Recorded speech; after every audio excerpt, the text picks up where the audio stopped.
Alright guys, officially the military drills of CSTO organization, that's the common military organization with Russia, Kazakhstan, Belarus, Tajikistan, Armenia by the way, so those drills have been started in Belarus, officially open. However, the main part of the drills will go from 12th till 16th of September, where Belarus officials even say that they might try to use Oreshnik ballistic missiles supplied to them by Russia. Well, there is no real confirmation of those supplies happened, but it might be during those military drills actually, because Russia sends lots of the forces to Belarus. And today let's speak about the possible threats which those military drills could carry for Ukraine as well as for NATO members. Okay, this picture was taken well before and it's not the Ukrainian one. You can see the red stripe out there. It's the Armenian flag, and Armenia is not taking part into this year's military drills. However, the rest of the countries are presented at least at the initial stage of those drills, which is already kind of the good sign, because I don't think that, for example, Kazakhstan will start military action against NATO countries or Ukraine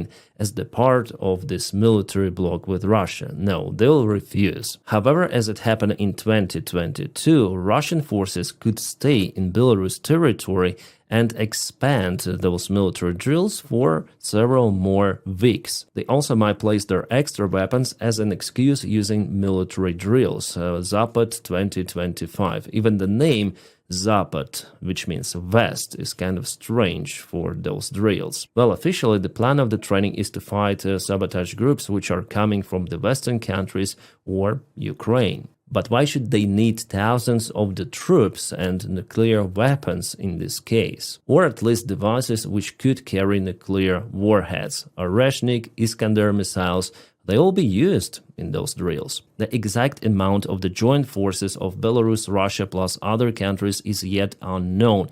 But according to convention which was taken in Wien in 2011, if the number is more than 13,000 troops, the border states should be informed about it. But back in 2022, did Russia or Belarus inform Ukraine or NATO members about the huge Russian military group of 90,000 soldiers in Belarus territory who later on intervened into Ukraine? No, absolutely not. And by the way, lots of the local commanders plus Russian soldiers, they really thought that they are still in military drills, that they are going to Ukraine as the part of some sort of the cooperation. And only after shooting started, they understood that, oh, it's the war. 1 month ago, there were numerous reports of the Western intelligence that Russia could potentially deploy up to 100,000 soldiers to those military drills in Belarus, which are ongoing or has been started. But I don't think that this figure is real. Russia bogged down in Ukraine, and they really need infantry forces as well as armored vehicles and so on. Yeah, Russian army still has capabilities and kind of the big resources compared to Ukraine or Belarus, for example. But just right now, fighting against NATO countries, I don't think Russia is capable really for that. But knowing Putin's craziness, he might perform any sort of the step, including possible provocations during the military drills. For sure, they will use some of the drones which could accidentally fly to the NATO airspace. NATO in this case might show its weaknesses, not shutting down the drones, or maybe they could launch interceptors, aviation to shut down the drone, which could lead also to escalation. That's the story of the Broken Arrow game actually, a strategic game which was released a few months ago, where they spoke actually about this possible scenario during the military drills in Suwalki corridor between NATO and Russia, which led to the major war. But after all, with Russia busy in Ukraine, I don't think that this full-scale war is really possible, but provocations, yeah, those could be. And we also know that at the same time, the Western countries will perform their military drills at the border with Belarus. Roughly 40,000 troops could be used in those trainings in Baltics and in Poland during the Zapad, Russian or Belarus drills, let's call them like that. So 16,000 forces will be stationed in Lithuania. By the way, Lithuania is building some of the extra barricades on its border By the time I am recording this video, they're doing it right now. Yeah, lots of the cones, dragon teeth, trenches, they're digging. And in 2021, Zapad exercise, which started in autumn and later on went to the full-scale war in 2022, Russia used 200,000 troops as claimed before, and part of those forces were sent to Ukraine. But this year, absolutely, there will be no 200,000 forces deployed, but we should wait what might happen after the military drills are over, and whether Russians could stay on Ukrainian territory with their military infrastructure. Because, for example, after Russia moved their forces from Kiev Oblast, from Chernigiv, they retreated their group from Belarus and sent all of the forces to the eastern and to the southern part of Ukraine. So then the training is over. If we see Russian forces stationary in Belarus, it means that Russia is getting ready for some of the provocation. Could be against Ukraine or could be against the Baltic countries, so we don't know with the modern-day Russia. Because logically, why should they keep their forces in Belarus by the time they eagerly need those in the eastern front lines? Yeah, sometimes logic and the Russian management have nothing in common, but at least from my perspective, I think it's the stupid idea to leave the forces in Belarus if you don't want to use them by the time you need them here on the front lines. So the situation might look like in 2021, 2022, then Russia was preparing for the major strike. They were building some of the military infrastructure on Belarus territory to further attack Ukraine. Lots of the bases, fuel tanks, but still their supplies were kind of weak and their offensive failed because mainly of their logistics. Also, one more interesting thing, this year Russia plans to use the same brigades and regiments which it used during the attack on Ukraine in 2022. For now it looks like copy-paste, but with less forces available for Russia and a little more forces available for Belarus, because Belarus expanded its army from 45,000 to 60 with something thousand. So let's go back to official numbers which Belarus declared for their neighbors. There will be 12,700 soldiers, which is obvious lie.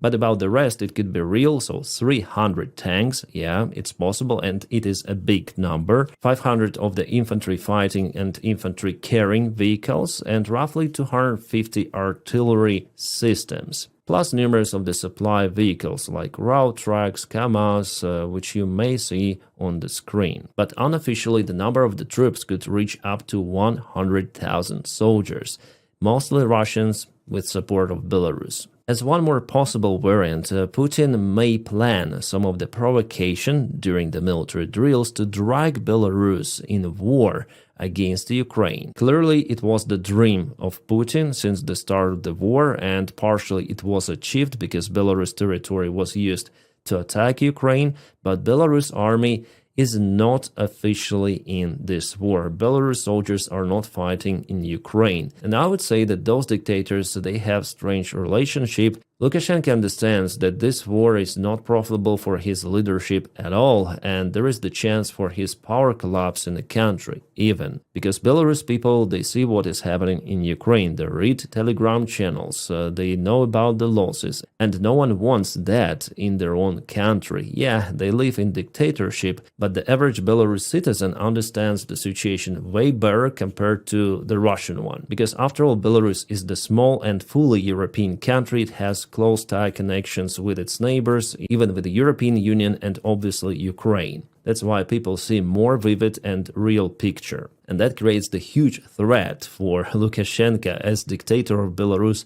if he starts this war. It could be an unpredictable movement for him. That's why he tries to avoid this scenario. What he agreed on with Putin is to deploy nuclear weapons in Belarus. That's why Putin is partially happy. But I'm sure that still scenario of dragging Belarus into the war against Ukraine is on the FSB table in Russia. Mostly Belarus is not that interesting from its military army perspective. I mean, military personnel, they have, as I say to you, 60 with something thousand troops, and they absolutely do not have motivation to fight against Ukraine. They also do not have the proper training and military experience. Yes, the Wagner training camp was there just for the show, nothing more. And that camp lasted for a few months until Prigozhin was caputed by Putin. The Belarus itself is more interesting for Putin from the logistics perspective, supplies, military bases, and potential to produce weapons. And by the way, fuel, because Belarus has some of the refineries which are quite big. For now, partially those refineries are working for Russia, but Putin wants to gain the full control.